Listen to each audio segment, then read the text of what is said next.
একটা পাথর, যে শুধু পাথর না, এটা রাজাদের অভিষেকের আসন ছিল। এটাই স্টোন অব ডেস্টিনি। শত শত বছর আগে স্কটিশ রাজারা এই পাথরের ওপর বসেই অভিষিক্ত হতেন। কিন্তু 1296 সালে ইংল্যান্ডের রাজা এডওয়ার্ড প্রথম এটি স্কটল্যান্ড থেকে নিয়ে যান। তারপর এটি রাখা হয় ওয়েস্টমিনিস্টার আবি এ, যেখানে ইংল্যান্ড ও ব্রিটিশ রাজাদের অভিষেক হয়। কিন্তু আসল নাটক শুরু হয় 1950 সালে। কয়েকজন স্কটিশ ছাত্র সাহস করে এই পাথরটি চুরি করে নিয়ে যায়। চুরির সময় পাথরটি ভেঙে যায় এবং কিছু অংশ আলাদা হয়ে যায়।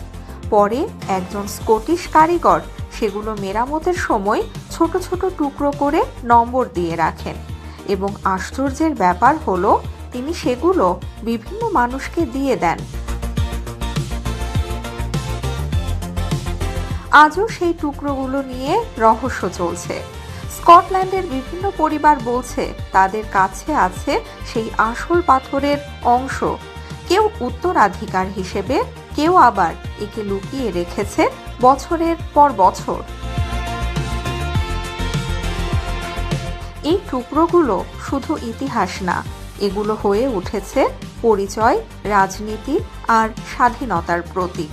কেউ বলছে এগুলো মিউজিয়ামে থাকা উচিত, আবার কেউ মনে করে এগুলো পরিবারের গর্ব, যা প্রজন্মে প্রজন্মে থাকা উচিত।